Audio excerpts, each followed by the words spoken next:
আসসালামু আলাইকুম বন্ধুরা, আপনারা সবাই কেমন আছেন? ইনশাল্লাহ সবাই ভালো আছেন। আজ আমি আমার ছাদ বাগানের আনার গাছে ছত্রাকনাশক স্প্রে করব। আমি কিভাবে ছত্রাকনাশক স্প্রে করি এই বিষয়ে একটি ভিডিও তৈরি করেছি। ইনশাল্লাহ সবাই আপনারা সম্পূর্ণ ভিডিওটি দেখবেন। আমাদের উত্তর অঞ্চলে এখন বৃষ্টির প্রবণতাটা অনেক বেড়ে গেছে। এই ছত্রাকনাশক যদি আমি স্প্রে না করি, আমার গাছের বেদানা বা ডালিম একটাও ঠিক থাকবে না, এগুলো সব পচন ধরবে এবং এগুলো সব নষ্ট হয়ে যাবে। কারণ আনার বেদানা গাছের বৃষ্টি পছন্দ করে না। এই গাছগুলি শুষ্ক আবহাওয়া বেশি পছন্দ করে। এজন্য আমাদের অবশ্যই ছত্রাকনাশক স্প্রে করে আনার এবং বেদানাকে রক্ষা করতে হবে। আপনার শখের বাগানের এত সুন্দর আনার বেদানা যদি নষ্ট হয়ে যায় তাহলে অবশ্যই কষ্ট লাগবে। এজন্য আমরা ছত্রাকনাশক স্প্রে করে এই ফলগুলোকে রক্ষা করব। চলুন এখন আমরা মূল ভিডিওতে প্রবেশ করি। আপনারা দেখতে পাচ্ছেন আমাদের উত্তর অঞ্চলের আকাশ এখন মেঘে ভরা, যে কোনো সময় বৃষ্টি হতে পারে। এজন্য আমি আমার আনার বেদানা গাছগুলিতে ছত্রাকনাশক স্প্রে করব। দেখুন, মাশাআল্লাহ আমার গাছে ফলন অনেক বেশি। এই ফলগুলি যদি আমার ছত্রাকের আক্রমণে নষ্ট হয়ে যায় তাহলে আপনারা বুঝতেই পারছেন আমি কতটা কষ্ট পেতে পারি। এজন্য এই ফলগুলি আমাকে রক্ষা করতে হবে। রক্ষা করার জন্য আমাকে ছত্রাকনাশক ব্যবহার করতেই হবে। বৃষ্টি আসার পূর্বে আমি এই ছত্রাকনাশকগুলা স্প্রে করব। ছত্রাকনাশক হিসেবে আমি ম্যানসারটা ইউজ করব আপাতত। যখন বৃষ্টির পরিমাণ বেড়ে যাবে তখন আমি নাঠিফোঁটা ব্যবহার করা শুরু করব। আমার প্রতিটা ডালে অনেক বেশি ফলন আসছে। এই গাছটি কিন্তু আমার অনেক ছোট একটি গাছ। এই জাতটির নাম হচ্ছে পারফিয়াঙ্কা। আপনারা দেখেন যে এই ডালটিতে কত ফল ধরেছে। এরকম ফল ধরা গাছে যদি ছত্রাকের আক্রমণ হয় তাহলে অবশ্যই আমার মনে অনেক খারাপ লাগবে। এজন্য এই ফলগুলিকে আমাকে রক্ষা করতে হবে। দেখুন আপনারা সম্পূর্ণ গাছে কত ফল ধরে আছে, থোকায় থোকায় ফল ধরে আছে। আমি চেষ্টা করব এই ফলগুলিকে রক্ষা করার জন্য। আনার গাছ বৃষ্টি পছন্দ করে না। এই বৃষ্টির সময়ে আনার গাছে নানা ধরনের সমস্যার সৃষ্টি হয়। বিশেষ করে ফল পচা, ফলে দাগ এবং ফলের সৌন্দর্য নষ্ট হয়ে যায়। এজন্য ছত্রাকনাশকটা ব্যবহার করা খুবই জরুরি। আমার এই গাছটিতেও প্রচুর পরিমাণে বেদানা ধরেছে, আপনারা দেখতে পাচ্ছেন। অলরেডি এই গাছটিতে আমি কয়েকবার ছত্রাকনাশক স্প্রে করেছি, এজন্য ফলগুলো এখনো খুব সুন্দর রয়েছে। এই গাছটিতে আমার আগে ফল ধরেছে, আর পূর্বে যে গাছটি দেখালাম ওটা পরে ধরেছে। এই গাছের ফলগুলি বেশ বড় হয়েছে, খুব সুন্দর সাইজ হয়ে গেছে। আশা করি আর পচার কোনো ভয় থাকবে না। তারপরেও আমি এই গাছটিতেও ছত্রাকনাশক স্প্রে করে যাব। ছত্রাকনাশক স্প্রে করা কোনোভাবেই বাদ দেওয়া যাবে না। প্রতিটা ফল এখনো চকচক করছে, কোনো দাগ এবং কোনো স্পট আসেনি, সাথে একটা ফলে এখনো পচন শুরু হয়নি। এজন্য আমাকে অবশ্যই এই গাছের পিছনে এক্সট্রা কিছু সময় দিতে হবে, কারণ সময় না দিলে আমার এই ফলগুলি নষ্ট হয়ে যাবে। এবং বিভিন্ন ধরনের ছত্রাকনাশকের সাথে আমার গাছে জৈব সারও ব্যবহার করতে হবে, তাহলে আমার এই ফলগুলো দ্রুত বড় হবে। আমার এই জাতটির নাম হচ্ছে এসসিটি ভাগোয়া। এই গাছটি খুব ভালো জাতের একটি বেদানা গাছ এবং ব্যাপক ফলন হয়। আপনারা এটা দেখেই বুঝতে পারছেন। এই দুইটা গাছ থেকে আমি যে পরিমাণে বেদানা পাই তাতে আমার এক্সট্রা করে বাজার থেকে বেদানা কিনে খেতে হয় না। এই দুইটাই খুব সুন্দর এবং ভালো জাতের বেদানা।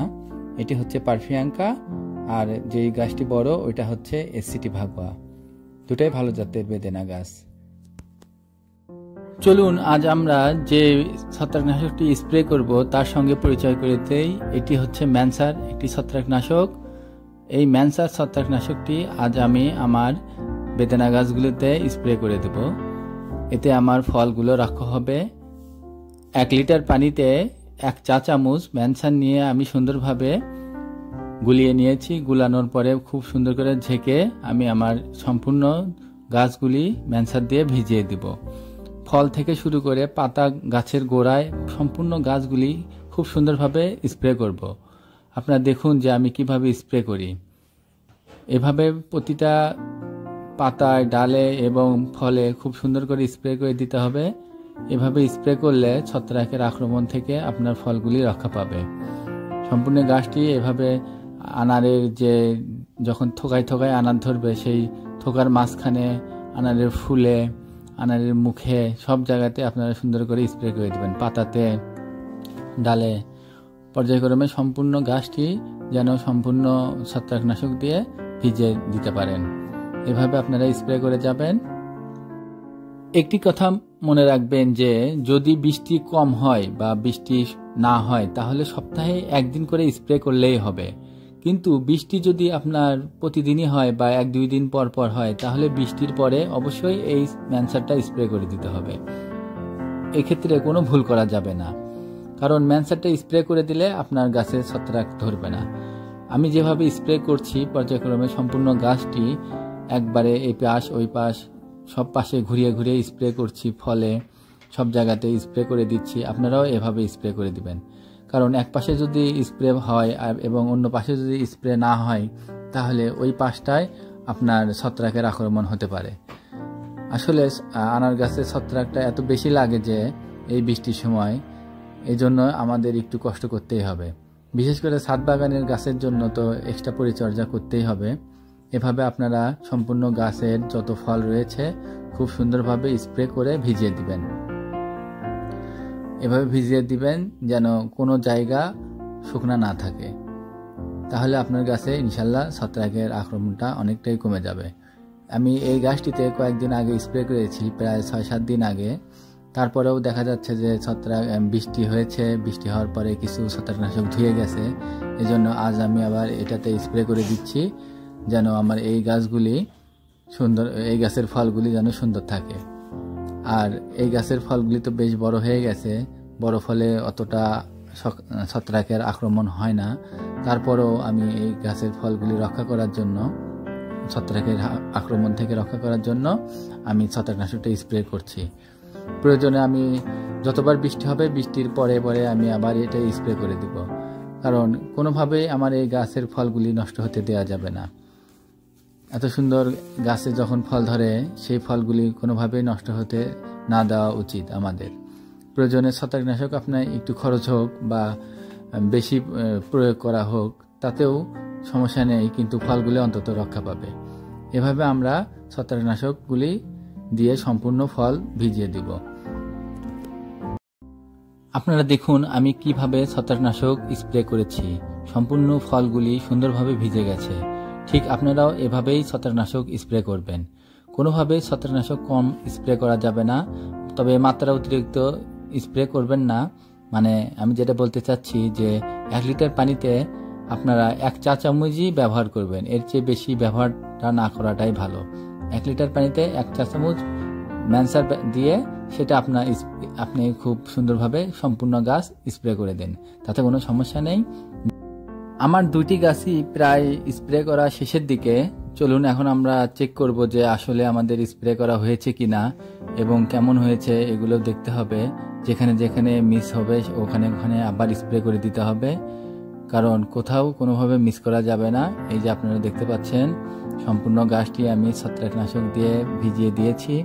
পাতাতে ছত্রাকনাশক ভরে আছে এবং ফলেতেও ছত্রাকনাশক অনেক লেগে আছে। এগুলো শুকিয়ে গেলে আপনার এক ধরনের সাদা ধরনের একটা আবরণ পড়বে। এটি আপনার ফল এবং গাছকে সুরক্ষা করবে, ছত্রাকের হাত থেকে রক্ষা করবে। এভাবে আমরা সম্পূর্ণ গাছগুলি আমরা চেক করছি। ছোট গাছটা চেক করছি এখন। এটা চেক করার পরে আমরা কিছুক্ষণ পর বড়টা চেক করব। এই যে বড়টার কাছে চলে আসছি। এখন বড়টা আমরা চেক করতেছি কোথাও কোনো সমস্যা হয়েছে কিনা, কোথাও আপনার ছত্রাকনাশক কম হয়েছে কিনা, এগুলো আমরা চেক করছি। করার পর যেখানে যেখানে দেখবো যে কম বা যেখানে যেখানে ভরেনি সেখানে আবার আমরা স্প্রে করে দিব। এভাবে সম্পূর্ণ গাছ আমরা স্প্রে করে চেক করে দিব, কারণ ছত্রাকনাশকটা যেহেতু আমরা দিচ্ছি একটু ভালো করে দেওয়াটাই ভালো। আমি কিন্তু দেখেন গাছের গোড়ার দিকেও দিয়েছি। এভাবে আমরা সম্পূর্ণ গাছগুলি চেক করব। চেক করা হয়ে গেলে আমরা ছত্রাকনাশক স্প্রে করা বন্ধ করে দিব। আবার যখন বৃষ্টি আসবে, বৃষ্টি আসার পরে যখন গাছ শুকিয়ে যাবে তখন আমরা পুনরায় ছত্রাকনাশকটা স্প্রে করব। তাতে আমাদের ফলগুলি খুব সুন্দরভাবে বেড়ে উঠবে, কোনো ছত্রাকের দাগ হবে না। এভাবে আমরা বর্ষাকালে আমাদের আনার বেদেনা গাছের পরিচর্যা করব। সবাই ভালো থাকবেন। আজকের জন্য এখানেই বিদায়। আল্লাহ হাফেজ। আসসালামু আলাইকুম। গাছ লাগান, পরিবেশ বাঁচান।